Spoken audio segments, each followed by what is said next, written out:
So are you one of these millions of Americans or Canadians who are going to retire alone? You know what? You are in good company. I'm one of those millions, and according to stats, about 30% of both Canadians and Americans face the prospect of retiring solo. So what does this mean for us? My name is Lisa. I'm a retired teacher and counselor in Canada. I retired 4 years ago, and I wanted to pass on some of the things I learned to help you prepare for your retirement. I think as we look into retirement, we need to think about housing. I have been renting, and I plan to continue renting because I don't want to deal with grass, or because I'm in Canada, snow removal, or any kind of yard work. I also don't want to have to deal with what if the stove breaks down, or the fridge, or the furnace. I like to be able to call the landlord or call the maintenance guy and say, come fix this, and it's done. I think because of my experiences with my mother, who deals with Alzheimer's, I also came to understand that I wanted some place that was flat, a bungalow if I could, or I'm actually going into a 55 plus condo. And one of the reasons I chose a condo is because it's like a bungalow, it's flat, and I won't have to be dealing with stairs. I can take the elevator. Because let me tell you, this is what happened to me the other day. I'm presently renting a townhouse right now, and I had a little situation where I'm going down these stairs and my cat was right in front of me, and I tripped and was able to hang on to the railing, but I thought, oh my goodness, I could be at the bottom of these stairs for hours to days without anybody knowing that I'm in danger and that I need help. And so that was a big aha moment, and it scared the crap out of me, to be honest with you. And so at that point, I started thinking, you know what? I need to get into something that's a little more safe. As we are solo retirees, we need to keep safety in mind. Another thing I bought, which I don't have on right now, go figure, is a smartwatch. So should I fall or should something happen, I have a direct contact to my son who lives in the same city as me, and I'd be able to get a hold of him to let him know, hey, I need your help like now. The other reason I'm going into a condo is because it's forcing me to downsize. This is another consequence of my experiences with my mom. I had to move her several times, and we whittled down her belongings every single time. That is a lot of work. It's a lot of heartache. It's a lot of stress that I just do not want my kids to go through. I'm healthy and strong enough to go through that process of whittling down my belongings and making it so that my life is a little less cluttered. I've never really been a minimalist, but I can definitely see the appeal at this point. I just want my life to be a little more simple, and thus not having 3 closets full of clothes. Why do I need those things? I wear the same 20 garments all the time. Why do I need any more than that? And being honest with you, the condo for me provides other things such as safety. There's double doors that have to be locked. I'm a few levels up, so I feel safe up there. And there's also lots of people around. So not only is that a safety thing, but it's also a source of companionship and community. And that becomes really important with another point that I'm going to point out a little bit later. Something else I would encourage you to consider is having a pet if you don't already have one, as long as you like animals. Because there's nothing better than giving a home to a cat or a dog that might otherwise not know love. And if you are in a situation in which you can't have animals, but you still want to be able to help animals out, volunteer. They need dog walkers. They need cat sitters. There's so many opportunities. There's actually dog walking for seniors. So volunteer at a senior center. And for these people that have their dogs but just aren't physically able to take their animals for a walk, then you can do it. You know what? The number one way of making your heart feel happy is by giving back, altruism. There's all kinds of studies out there about this.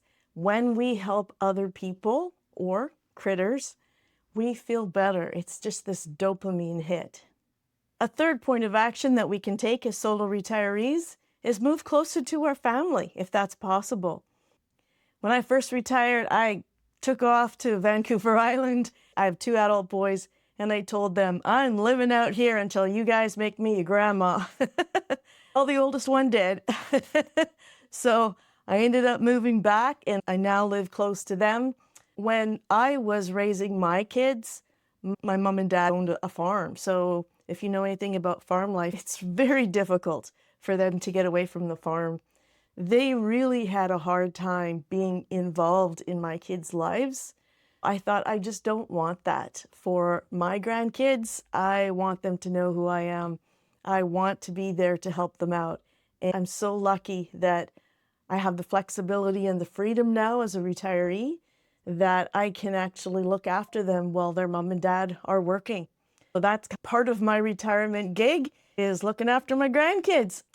And of course, that's not only going to keep me young at heart, but it's also going to keep my body moving, giving me that exercise, and it's going to give me that socialization. It gives us purpose, because I think that is probably the number one thing about being a retiree, is finding now that purpose. Whatever it may be for you, might be different for you than me, but finding that purpose, what gets us up in the morning, what makes us excited about life again. Point number 4 is a massive one. It's about our budget. As a solo retiree, we need to be very careful about our money, because this is it, right? Especially if you're like me and you got hit with divorce just before you retired. What I would encourage you to do is know exactly how much money is coming in and exactly how much money is going out. Sit down, create a budget.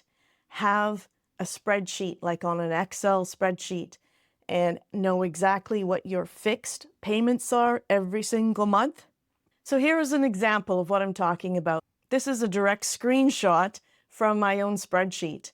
As you can see, my fixed costs include my rent, my utilities, so EPCOR is utilities in Alberta, my internet, my phone, and then I have a few different life insurance policies. And I also give to Children Believe I have for the last 30 years every single month. And then, of course, my ASCBP insurance. So this is my health insurance. I pay $257 a month for health insurance. Because I'm a retiree, I have to pay it myself. I don't have an employer to pay it for me. I also have started an investment portfolio for my grandchildren, so I contribute to that every month as well. So those are my fixed costs. Those are things that are going to come out of my bank account every single month for a very long time. We also need to factor in other costs, and these are called revolving costs. These would be things like if you have a vehicle payment, a line of credit, you have credit card debt, and another monthly payment could be your vehicle insurance. I pay mine once a year and just get her done. And I also have to pay tenant insurance as well. Once you sit down and figure all that out and you know exactly what it costs for you to live, and don't forget to put food in there and a little bit of money for entertainment and clothing, then you'll have a very good idea of what it costs for you to live every single month. Now, to go to what's coming in every single month, I would really suggest you sit down with a financial planner. That is exactly what I did, and it just created a whole new vision for me of what my retirement could look like. He talked to me about tax provisions and tax shelters, when's the best time to start collecting my Canadian pension plan. Normally like at 65, right? But we have the option to pull it at 60 or wait till we're 70 and then we'll get more money.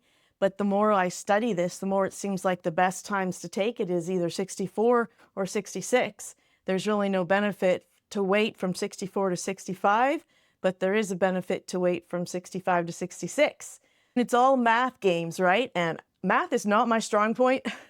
So sitting down with the financial planner was a huge part of me getting ready for retirement, especially as a solo. If it's possible for you at all to be debt-free or mortgage free before you retire, that is a huge bonus. But if you can't, you're not alone. I just read a stat today that said 1 out of 3 Canadians are actually going into retirement with a mortgage. But here's something that you can help. Once you have started your retirement, stay within your means. Don't start spending money on big traveling plans, things like that, if you don't have the extra money to spend. Don't be putting things on credit cards or burning through your savings. What I've been trying to do is actually earn that money in order to be able to go on a trip. I earned the money to buy myself new furniture for my living room. And let me tell you guys, there's a ton of opportunity for us baby boomers and Gen Xers to learn how to make money online. I can put a link in the comments as to what I've been doing in order to make extra money. But let me tell you, if you are interested and you really have the desire to learn new skills and you're persistent, there is amazing opportunities for you to work online and make a lot of money. Now let's talk about travel. Will you travel by yourself? I actually learned how to travel alone in my 50s, and I wasn't sure I would ever like that, but I have found after doing it a few times that I actually quite enjoyed it. I found it relaxing. Would I want to do it every single time? No. But there's definitely some perks to traveling alone. The one thing that I don't like is when I'm waiting to get on the plane, I usually have to go to the bathroom about 6 times. I have a nervous bladder, and having to haul all my stuff into the bathroom with me every single time is a royal pain in the butt. So I really miss having someone to travel with in that moment. But other than that, you know what? Traveling alone was a whole lot better than I thought it was going to be. First of all, there's a lot of different cruise lines and travel planners out there that specialize in solos. So you can look up travel itineraries with just solo women if you wanted to. Tell you what, the first time I went on a cruise by myself, I noticed in the itinerary there was a singles mingle type thing. And the first thing I thought of was like almost like a dating thing. And I thought, oh, no, I don't want anything to do with that. So I avoided it like the plague. And then I ran into some ladies who had been going to these meetings, and they said, no, it's nothing like that. It's just the solo travelers. It just so we've got people to hang out with, especially at dinner time. And so then after that, I started meeting them for like drinks. And then we had a whole bunch of us around the table and we went gambling, and they actually made the trip more fun. But in terms of safety, when you're traveling alone, we need to be worried about our safety in ways that we wouldn't if we were traveling with a partner or a family. As a solo traveler, I think it's also very much our responsibility to let others know where we're going to be and how to get a hold of us should anything happen. And more importantly, what should they do should something happen to us? I recently bought this, and I will actually link it in the description if you're interested in it. And what it is basically a collection of all the documents that my kids would need should something happen to me and I don't make it home. This is a lesson I learned going through all of this stuff with my mom. When my stepfather passed away, my mom has Alzheimer's, so she was no help to me in terms of getting all of her paperwork done, her banking, everything. It was like a giant puzzle that took me months to figure out where this money was coming from and stuff like that. I don't want my kids to go through that. So should something happen to me, I want them to have this one folder, this one document that has everything in it. My will, my personal directives. In fact, I've sat down with my kids a couple of times. It's an uncomfortable conversation, but especially since I'm on my own and I will be my kids' responsibility, I want them to know what my wishes are now, when I'm fully lucid and I know exactly what I want for myself. This document also contains all my insurance policies, banking information, everything that they need in order to be able to take care of me. All of this actually falls under my last point about estate planning and end-of-life care. Normally, if I had a husband, that would be his responsibility, right? But because I don't, I just feel it's so important to have this information set down so my kids know exactly what I want and what to do. So it becomes like a step-by-step for them. It's going to be chaotic enough for them anyway, having to parent their parent. So I want to make it as easy as possible for them should this arise. And speaking of being responsible, once my divorce was final, then I went through my life insurance policies and changed the beneficiaries because I wanted my kids to be the sole beneficiaries of the life insurance policies that I've been paying into for years. So some people just forget to do that. So just a heads up. A couple of other things that you're going to have to decide is who is going to be your power of attorney, who is going to be your healthcare proxy. So basically, who is going to make those decisions about your healthcare, or you can't make those decisions for yourself anymore. So having those open and honest conversations with your kids, if they're old enough and you feel like they can take on that responsibility, or a really good friend if that's your life circumstance. If your kids are way too far away, or you don't have kids, or you're estranged from your kids, just whatever your situation is. But having that already planned and written down in a legal document as to who is going to take on those decisions for you is so important. And actually, as I'm thinking about it, who is going to be the executor of your will as well. Funny story. Different clothes. What happened was I was uploading my video to edit it and realized that the last part of it was gone. I don't know what happened, but here we are. It's the next day. I do have my watch on today. This is what I would use in case something happened to me and I'd just be able to get a hold of my son if I needed some help. Anyway, so the last points, it's so ironic that it was the very last point and what I feel is the most important one, and that is our social connection.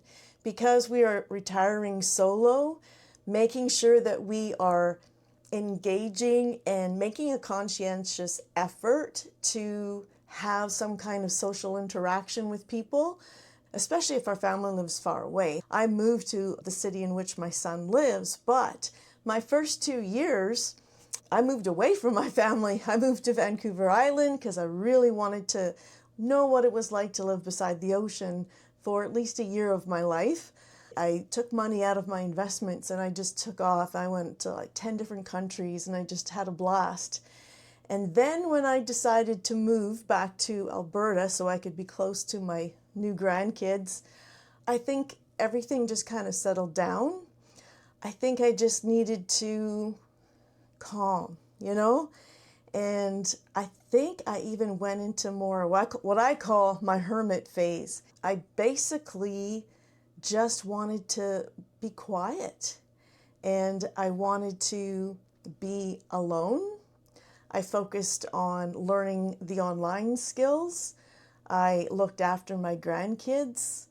I forced myself to have social interactions in terms of, because I now am in the city, so I can go to these musical productions and concerts so easily, whereas before it was a big to-do to go through the travel and everything to go to these events. Because I'm Canadian, I'm going to use this analogy. I kind of feel like a bear coming out of hibernation because I'm peeking out and saying, hey, I think I'm ready to interact with the world a little bit more again. And so maybe that time was just about healing, finding peace and calm in my life, because my divorce was really, really nasty. And then the whirlwind of, you know, the honeymoon phase after my retirement.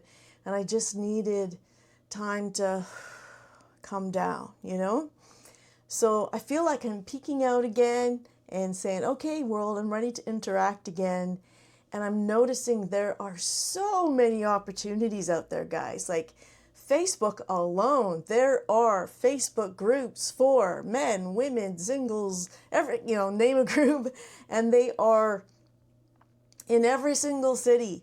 And so I could be busy every single night of the week if I wanted to, with all the events that are being lined up with all of these groups just on Facebook. It's one of the reasons why I've decided to get into a 55 plus community as well, because I was realizing I was hibernating a little too much. And I thought this 55 plus community would push me to, get involved in things like wine tasting nights and crib tournaments and potluck dinners, and they have a golf simulator, and they have an electric bikes and stuff like that, just to keep me moving and active. They have an exercise room. There will always be people around to talk to, so forcing me to have that social connection. All of this can be there for us, but we have to be willing to take advantage of it and make that conscientious effort to engage. So I highly recommend that you do that. And I'm talking to myself too. So that was my final point for this video, and that's the part that got cut off.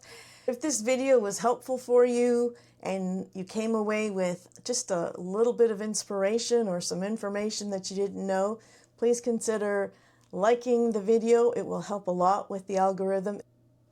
And if you'd like to keep chatting, consider subscribing. I will be talking about everything I can think of in terms of being a retired solo. Also, especially after divorce and all the things that come along with being a 50 plus retiree, going through empty nester, menopause, dating. And speaking of dating, if you are interested in different ways to keep yourself safe when you are working through those online dating apps, then check out this video, because I did a little bit of a deep dive on things to look out for, those red flags, if you're coming across people that just seem a little too good to be true. In the meantime, have a wonderful day. I'll see you in the next video.